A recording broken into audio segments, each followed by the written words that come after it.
and settle in. Check your posture, make any adjustments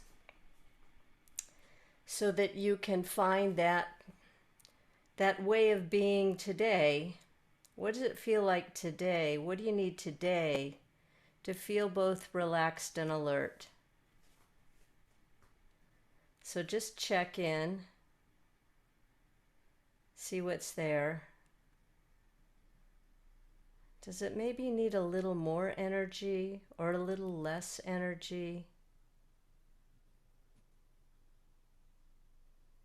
Check in with the breath.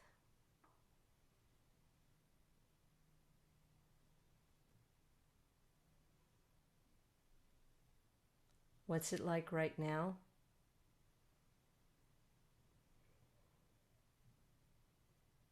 Fast or slow? Deep or shallow? Deep and maybe then shallow?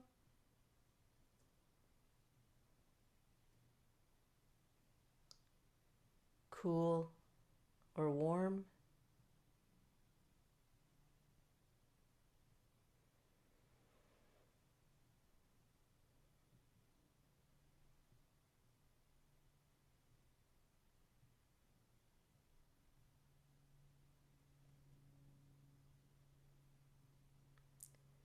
And you can remain having a tight focus on the breath if you like, just around the feeling of the breath at the tips of the nostrils.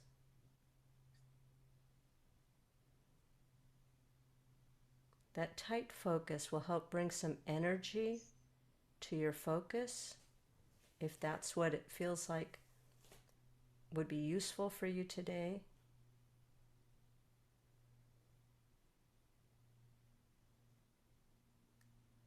You could also have a looser focus and maybe just notice the breath in the rising and falling of the belly or the rising and falling of the shoulders.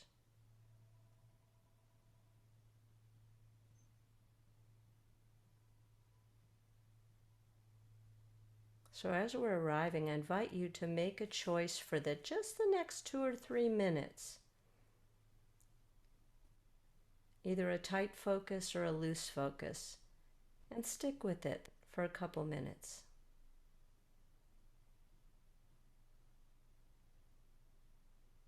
As you continue to arrive.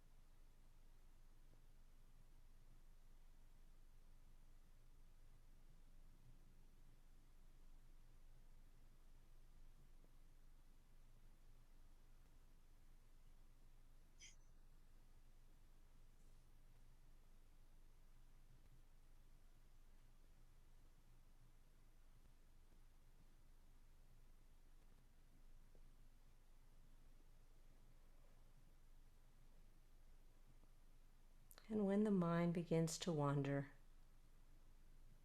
all you need to do is very gently come back to the breath, whichever focus you're using, tight or looser.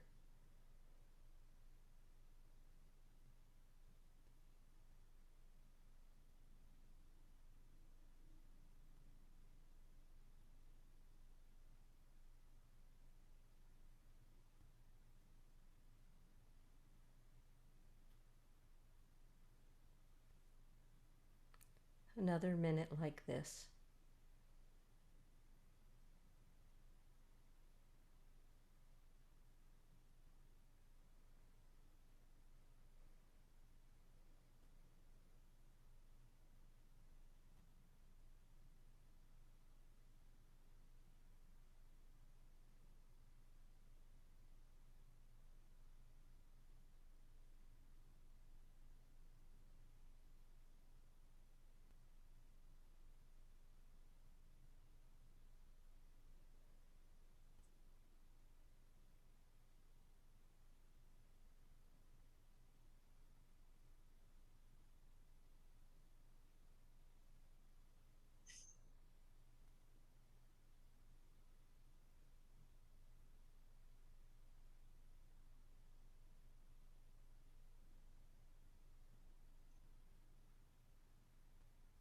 And whichever focus you chose, for the next minute, just 1 minute,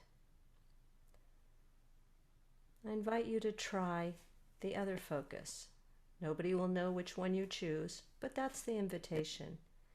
If you're using a narrow focus just at the tip, breath at the tip of the nostrils, maybe switch to the breath in the rise and fall of the shoulders or the rise and fall of the belly. And if you were using that wider focus, maybe bring your focus in to just that feeling of the breath at the tip of the nostrils and maybe the breath on the upper lip.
Okay, welcome back.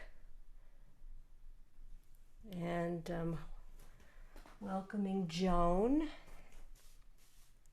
She can't hear me yet. So, quick question. If you'd like to comment or ask a question about that, hi Joan, welcome. We just did an opening arrival check-in with our own breath, and we went from we tried two different ways. One, just focusing on the breath at the tips of the nostrils, and then for another minute or two, feeling a more broader focus of feeling the breath in the rise and fall of the shoulders or the rise and fall of the belly. And I was just asking if anybody had any comment about that. And you certainly don't need to. You could just think about that, or you could just forget it entirely.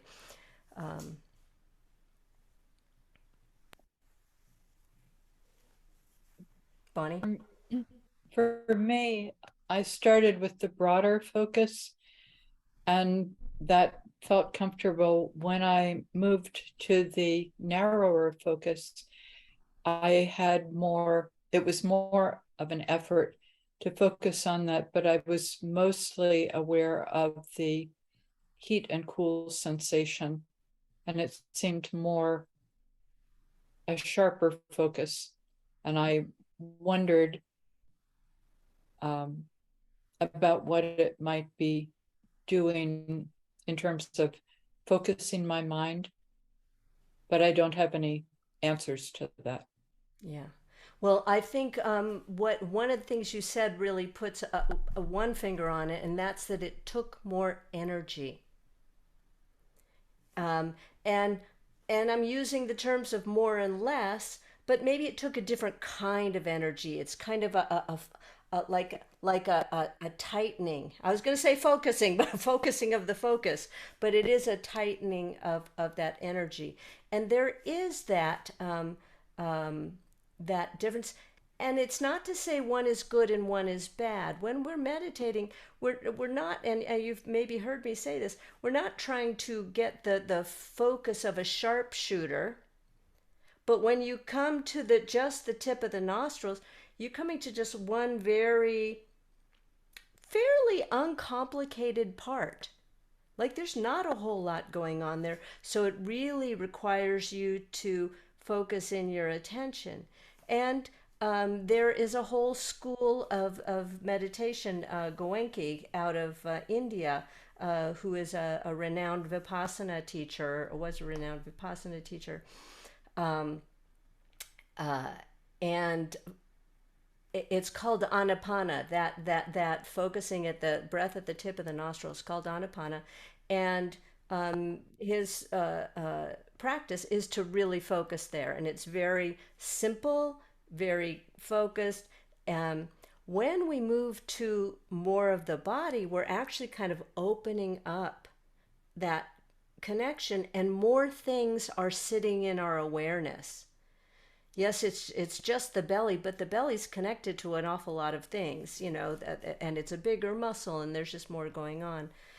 Anyway, that's how it is for me.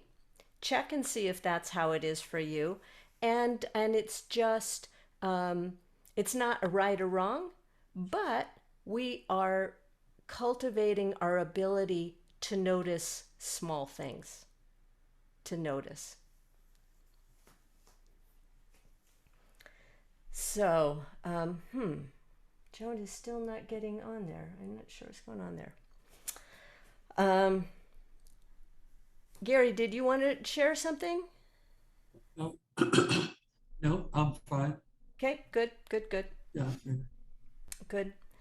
So we're going to go back to Psalm 27, and we're going to go back to the fifth verse, and we'll spend a second there. And I want to, if I have time, I'm going to bring in something from this week's Parsha real quickly, because there's something good to use there.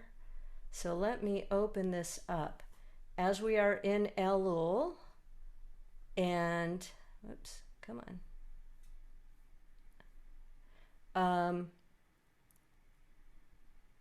I'm gonna, you know what? I'm gonna just stick today with Sheila Peltz Weinberg's general translation, and then we'll get into the multiple translations just for the verse 5. So we're just going the first 5 verses of this 14-verse psalm, Psalm 27, which has been a Jewish tradition since the Middle Ages from the mid 18th century. That's not the Middle Ages. From the mid 18th century, to recite this psalm every day for the month of Elul and through high holidays and all the way through Sukkot even. But we begin as using it as this preparation in the 30 days of Elul. So just to take a look at these first 5 verses. LeDavid Adonai ori v'yishi mimi ira. And Sheila has translated it as awareness is sunlight in the mind. So this word ori is my light, and she said sunlight. Sunlight in the mind. No one can take that from me. Awareness is my life's stronghold. It absorbs all fear. So she's replaced Yud He Vav He, that word for God, with awareness. Sometimes I will use reality, but she's using awareness, that open awareness. We can even think of it as kind of as God awareness, either awareness of God, that there is a God, something bigger than us, which is an opening of the awareness, or since we are made in the image of God, that our awareness is in some way like God's awareness. Again, an expansion of our awareness, an opening up, bigger than me just looking at my screen. Awareness is my life's stronghold. It absorbs all fear. The hindrances and defilements are as close as my flesh and mind. Bekarov alai, it's close to me, is what it means in the Hebrew. Bekarov alai. Mereim le'echol et basari. And which is saying that the evil or bad things, evildoers approach me and they might actually eat my flesh. But Sheila's taken it into, okay, hindrances and defilements, the things that interrupt my awareness, the things that cut me off from awareness, they're as close to me as my own flesh and mind, because where do distractions start? From the senses and in the mind. There they are. But they dissolve in the light of being known, which is why we sit and cultivate our ability to notice the difference between our breath at the tip of the nostrils or our breath at the belly, but to notice the sensory experience of this body, of being alive in this body. And when it's not known, it can be hindrances and defilements, like things that cut us off from being aware. But as soon as we know them, they dissolve in the light of being known. Even though I feel assaulted by hostile forces, my heart remains confident, balanced, and patient. Bezot, at the end of this verse, Bezot ani boteach. In this I trust. And she translates, my heart remains confident, balanced, and patient. And then the words that we sing most often, there are a number of melodies, and we'll share one at the end of this sit. I seek only one thing, achat sha'alti me'et Adonai. One thing I ask of God or awareness. One thing alone, to connect to this moment. Nowhere else, only this. Nothing less. My palace in time. And then finally, verse 5 that we'll spend time in sitting with. Ki yitzpaneni besukkah biyom ra'ah. When difficulties arise, I have a hiding place in my own heart, a secret tent where I can go and feel safe, a rock to rest my head upon. So let's dive into that single verse with these three translations. And just, you can pick and choose. I give you full agency to pick and choose whichever images from these three translations have any resonance for you. And hold them loosely. Just let them float around, just hold them loosely. So as Sheila's was, when difficulties arise, I have a hiding place in my own heart, a secret tent where I can go and feel safe, a rock to rest my head upon. So we have the tent here in the verse. The difficulties arrive here at the end of the first half of the verse, Bayom Ra'ah, on an evil day or a bad day, or we'll see a chaotic day. And this Yastireni Beseter, that's hiding in the hiding places, Ohalo, of his tent, Bitsur, and there's the rock, Bitsur Yoromimeni, on a rock I am raised up. And so Rabbi Richard Levy's translation of the full verse, that you might hide me in your sukkah on a chaotic day, hide me in the hiding places of your tent, raise me high upon a rock. So we have a secret tent to feel safe in, or we have the hiding places of a tent. Here's a bigger tent that has more than one place, apparently, to feel safe. And then finally, Norman Fisher, Jewish Buddhist, till on a doomful day, Okay, there's the Ra'ah, there's the Ra, the doomful day. You secure me in your precincts. Conceal me in the folds of your covering tent. Place me high and safe upon a rock, my head lifted above the engulfing waves. So he starts out pretty dark, this doomful day, and secure me in your precincts, which again is sort of like, it brings to mind for me, you know, like a police precinct. But a police precinct is just a government area that somebody's responsible for. So the idea that there's somebody, there's a cop on the beat here, and therefore I am secure. And of course, that image does not make everybody feel secure. Depends on the cop, depends on the beat.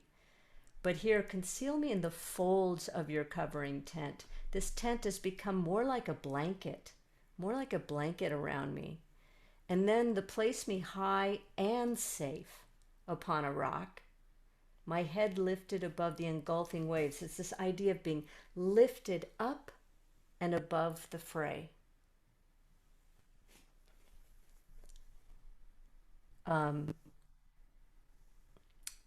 So that word Ra, which could be evil in contrast to good, it could be difficulties, it could be chaos, it could be also the chaos before creation. In other words, not good and evil like is, you know, the popular definition, but more like chaos before anything existed and versus orderliness of some kind. So when difficulties arise on a chaotic day, oh, and I haven't fixed this, it's on a doomful day. And this word Ra comes from Isaiah, well, it's in the Hebrew language, but it shows up in Isaiah in something that you might recognize, Gary, and I know, Bonnie, we talked about it on Sunday. And that is Yotzer or uvorei choshech, oseh shalom uvorei. And you might know what you expect to hear after that. You might expect hakol, but the Isaiah actually says uvorei ra.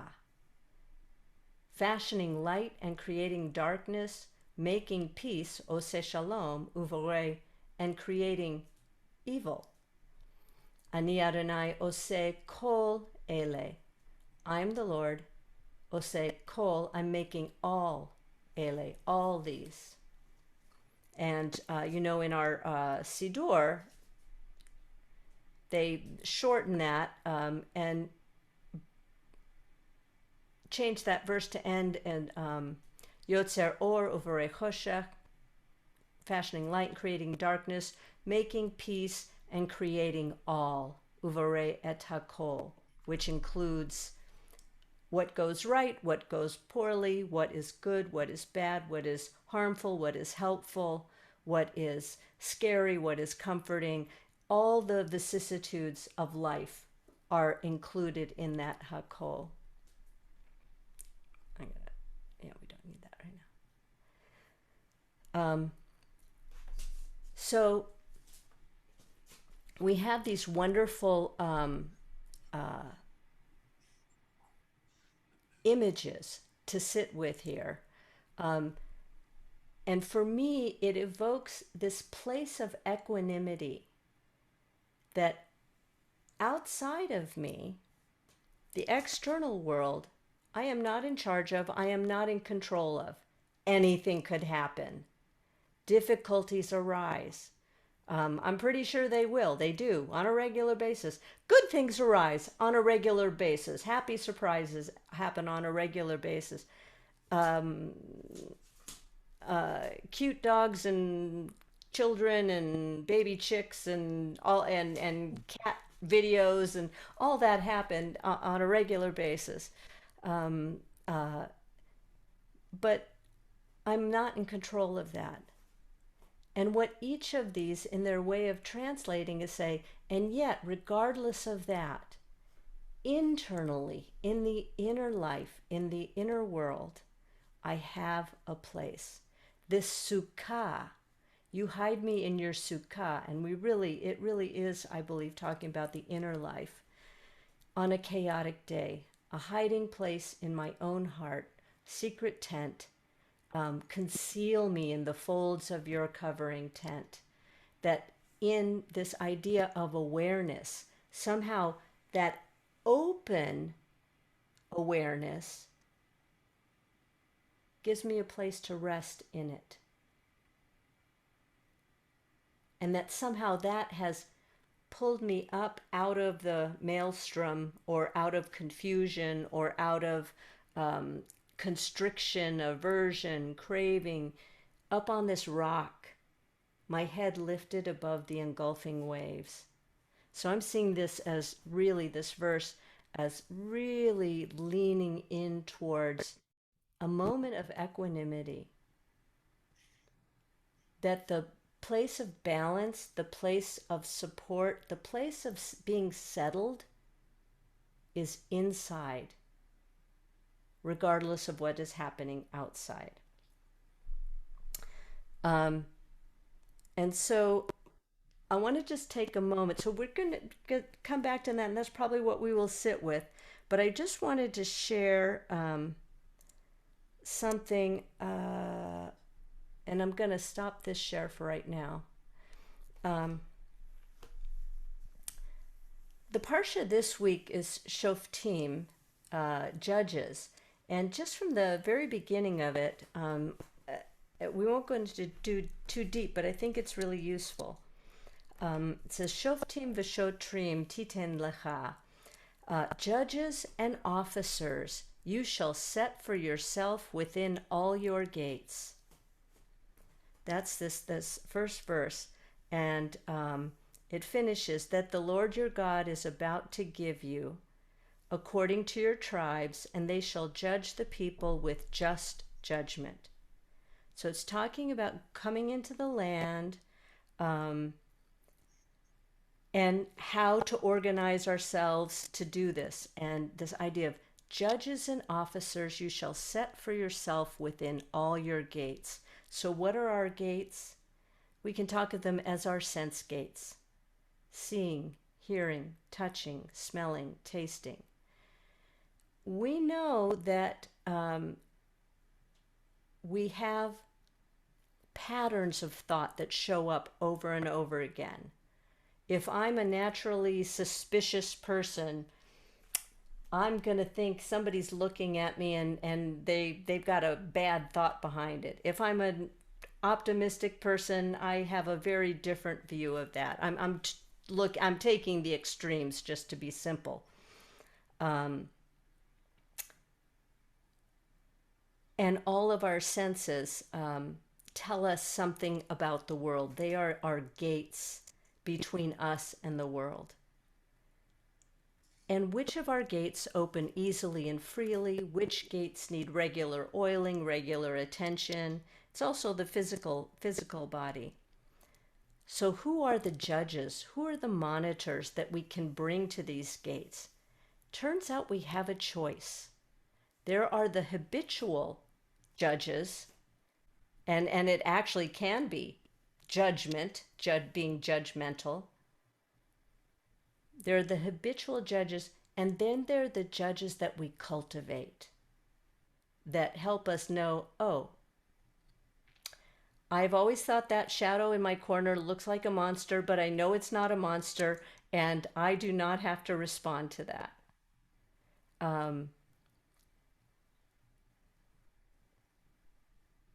And what I'm hoping to share with you today with this is the idea that we get to choose, we get to cultivate, and bring our capacity for observing to our gates. And we get to cultivate just judges. Judges that look at things that are concerned with our well-being, with our good. Not judgment or judgmental, but with our well-being, that allow us to know what is true to the best of our ability, full and nuanced truth, and a judge whose only agenda is my deepest well-being. And that will bring us back to, and then we'll go ahead and sit, bring us back to, imagine maybe these judges outside of the tent even.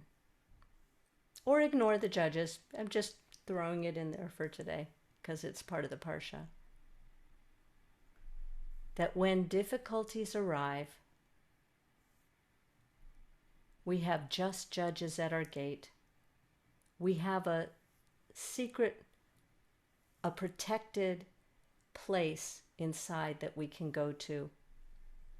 A rock to rest my head, someone that raises us up, a way to raise up out of the fray above the engulfing waves.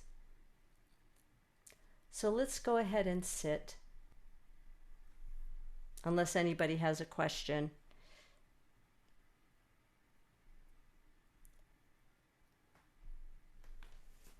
Go ahead and find your seat.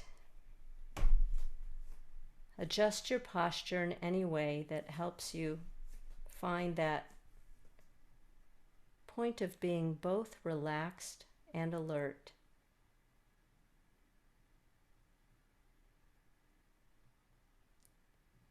Feeling the spine rise up out of the hips. Maybe rocking forward just a little bit on the sits bones.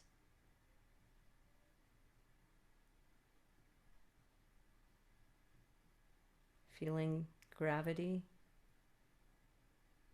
keeping the hips stable and in place. Shoulders floating right above the hips so that it takes so little energy to just sit upright and dignified.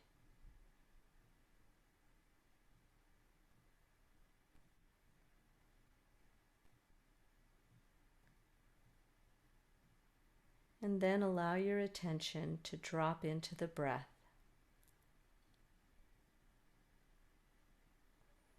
Wherever you want to feel it, wherever you want to place your attention, either right at the tip of the nostrils, the rise and fall of the shoulders, or the belly.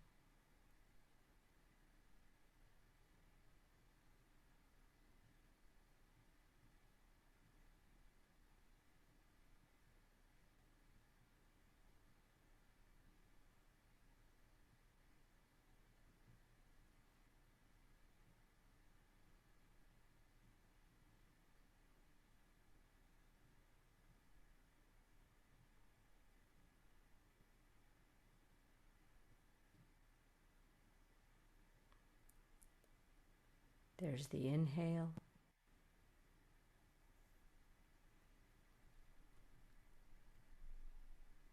And the exhale.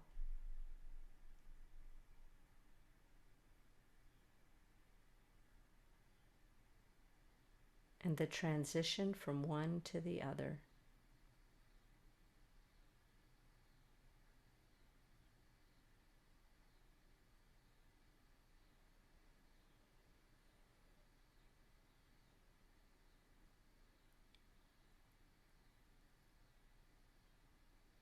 Notice if you feel any holding on to the breath, any tightness.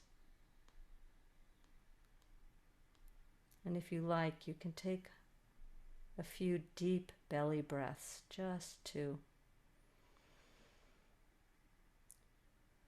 release.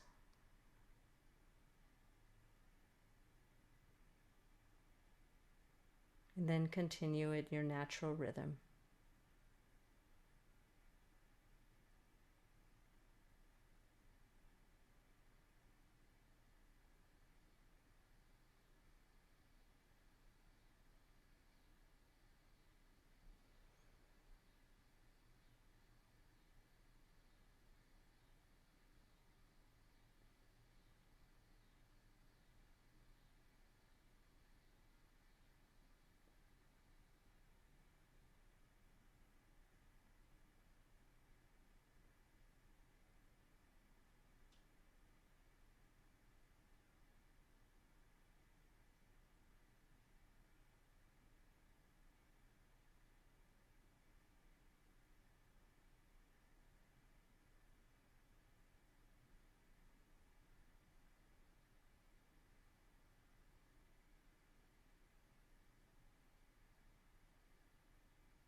And as the mind continues to settle, anytime you notice it wandering, it's so good to know all you ever have to do is very gently bring the attention back to the breath.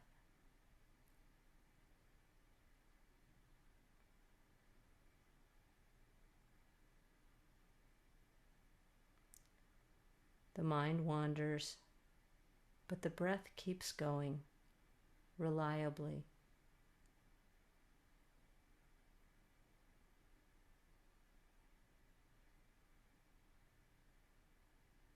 It's right there where you left it every time you come back.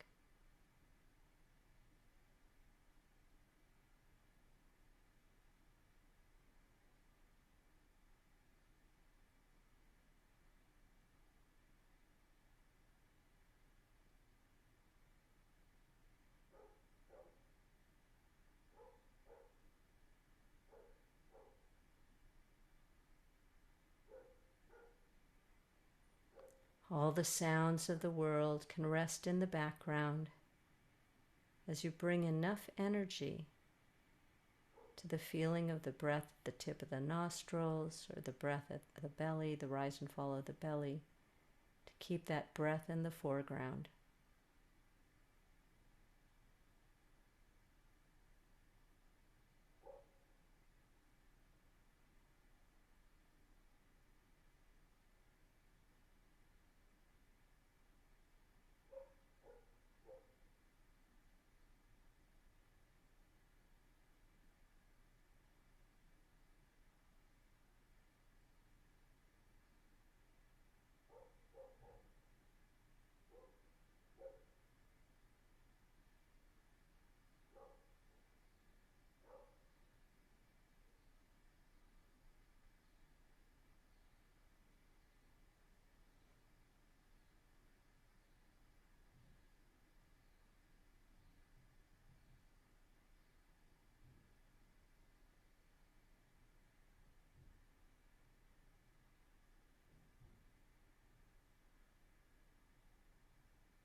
When difficulties arise, I have a hiding place in my own heart, a secret tent where I can go and feel safe, a rock to rest my head upon.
resting the awareness in the breath.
Returning to the breath.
That you might hide me in your sukkah on a chaotic day. Hide me in the hiding places of your tent. Raise me high upon a rock.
till on a doomful day you secure me in your precincts, conceal me in the folds of your covering tent, place me high and safe upon a rock, my head lifted above the engulfing waves.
And now, if you like, give the heart and mind permission to fall gently, totally open, letting the mind reunite with the natural openness that is already here. This is the space inside that tent or upon the rock. The openness beyond reference points.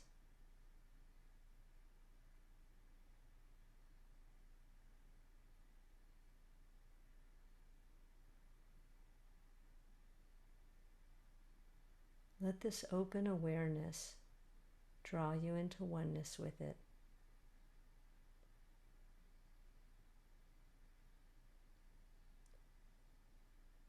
Allow the utter openness to do the knowing. Let it do the meditating. And let all patterns of thought and feeling just unwind and release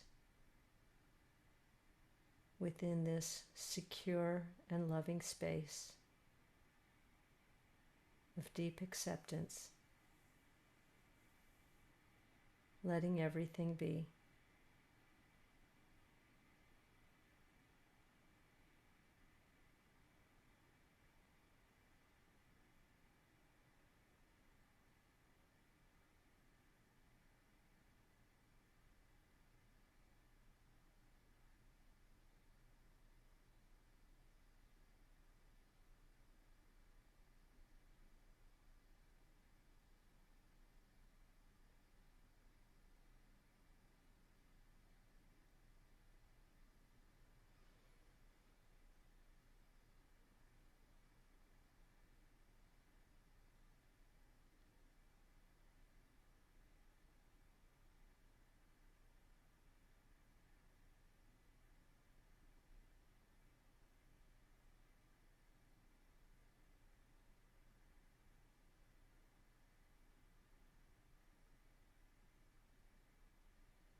Nothing to do, nothing to fix or create or solve, simply resting in open awareness.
I seek only one thing alone, to connect to this moment, nowhere else.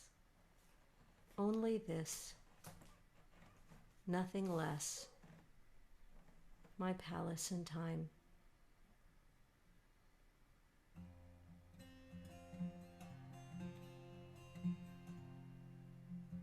Achat sha'ati me'et Adonai.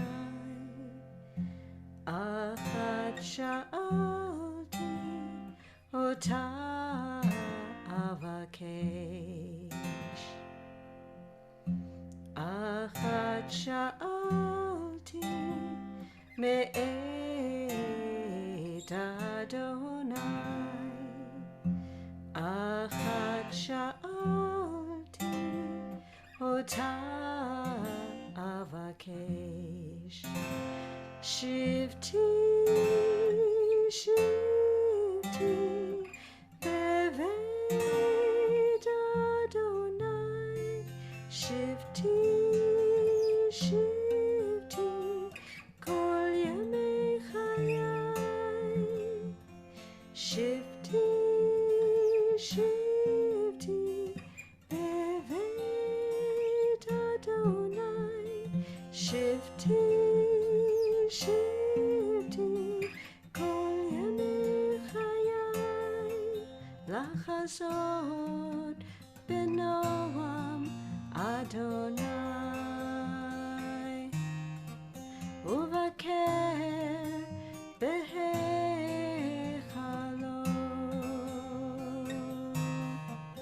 Lachazot benoam Adonai.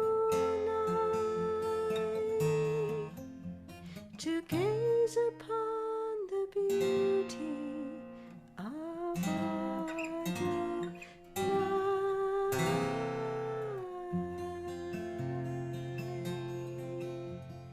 One thing, I ask you, Adonai, to be with you all of my life.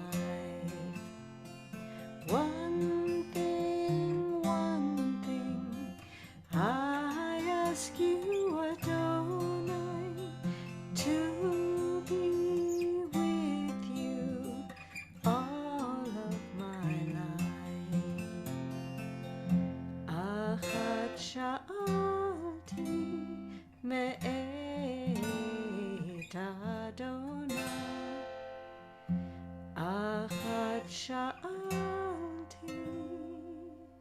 O time of a cage.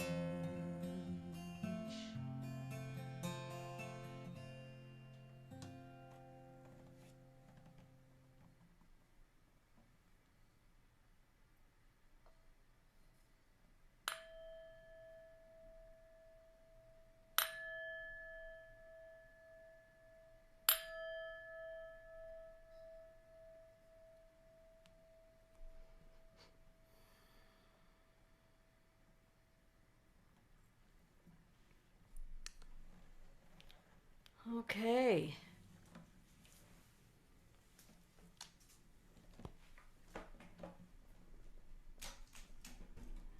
So many places I sit, there's a barking dog. Our barking dog is our neighbor's dog, Murphy. That's not Yogi, that's Murphy. Murphy is the mayor of the street. We live at the end of a cul-de-sac, and we're sitting about the time a lot of people are taking an evening walk. And Murphy is checking everybody as they walk by. So I let some of his barking come in, and we have an opportunity to just work with the barking dog, the barking of the dog. Let that sit in the background. Or notice if our mind is making up stories of the barking dog. Now that I've told you his name, who knows? But we get to work with that. We get to work with that. So any thoughts, questions, concerns, questions about practice?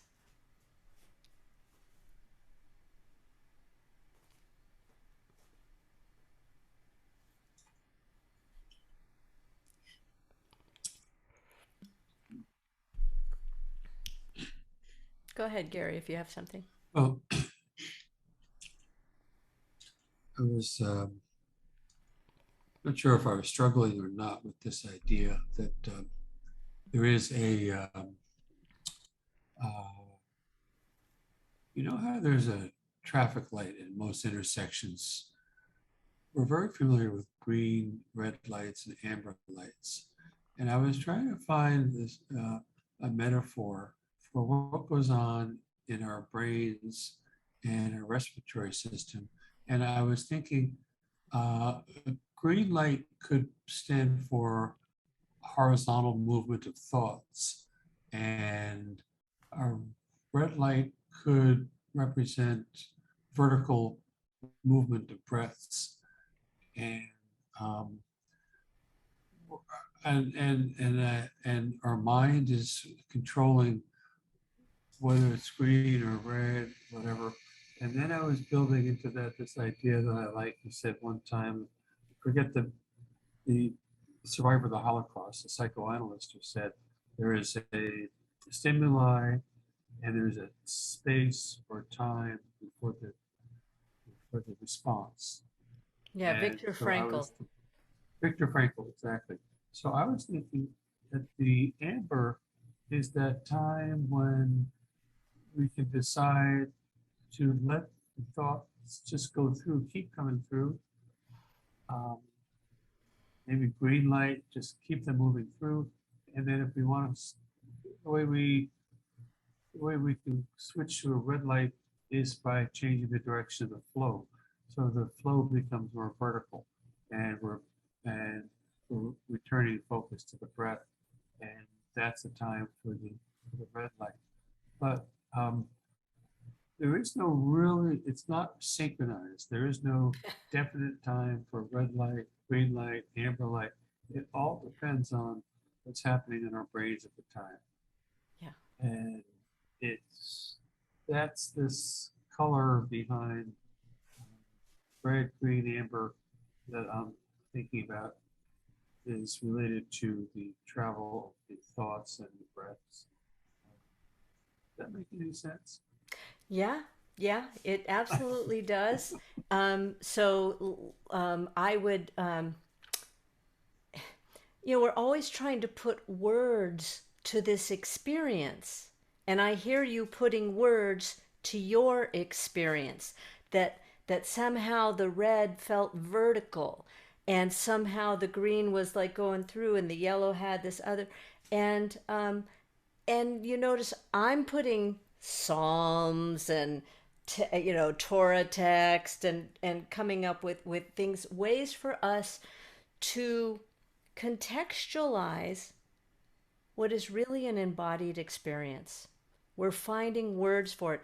And so the words, whichever words work for you, that help to highlight your own experience and help you understand some of that, the process and how that works for you, that's great.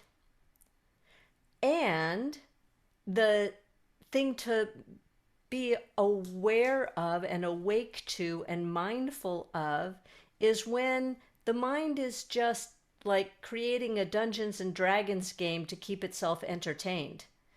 Like when the mind's like, okay, I'm going to come up with a whole code here, and this means that, and that means this, and this means that. And it's just the mind like, okay, you make me sit here, do nothing. I'm going to make up a story. Yeah. So Stuck on green. yeah, stuck on green, maybe stuck on green. Or it's like, if it's wanting to do like, okay, red, green, yellow, I'm going to up you with purple, blue, and magenta, and, and I'm going to give all of it meaning. But, Oh, so noticing the difference between when the mind is doing that thing and what I heard you saying, is that this color and this metaphor somehow touched on your actual experience, the way it actually felt. So it was a color, but then there was a feeling with it. And that's what I invite you to hang on to and explore. Because we are cultivating our ability to understand what's going on in our own experience in a more and more nuanced way. And so what I heard you saying is like, I've got new words for this because I understand this experience in a more nuanced way. Does that make sense? yes, definitely. Very good. Yeah. And so those words work for you. They may work for me. They may work for everybody, or not, or not. The opposite is also true, sometimes true. In fact, often true. But to notice the difference, like when it is pointing to an experience of your senses, the 5 senses plus thoughts, so 6 senses, and when it is the mind coming up with a game and entertainment. Does that make sense? Does that is yeah, okay. Sure, for sure. I got it. Yeah. Very Yeah. good. And I'm not saying that's what you were doing. I'm just saying, No, yeah. Yeah. but that helps. That helps explain what's going on a little bit. Yeah. So one is embodied and mindful, and one is abstract. Yeah. When the mind, like, I'm going to put you feelings at arm's length, and I'm going to say, you sit there, you sit there, you sit there. But I'm putting you at arm's length, and I'm intellectualizing it. But instead, we get this opportunity to feel, observe this close to it, like as close as this hand to this hand.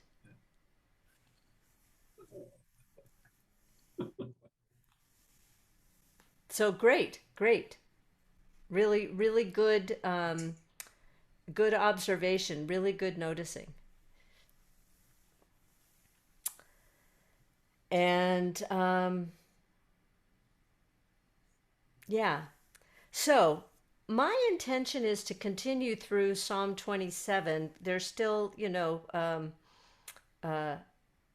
what is it? 9 more verses. Are you up for doing that for the next couple of weeks? Okay, good. That is my intention. There's a lot to unpack. There's a lot to unpack. And we also get to work with, if the mind is going to say, I'm bored with this, we get to work with that. Mind says, I have something I've got something more important to do. I need to like TikTok, babe. I got stuff to learn. And we get to work with that. Right, exactly. It's all grist for the mill kind of. Yep. Yeah. So thank you so much. Thank you for your practice. Thank you for showing up and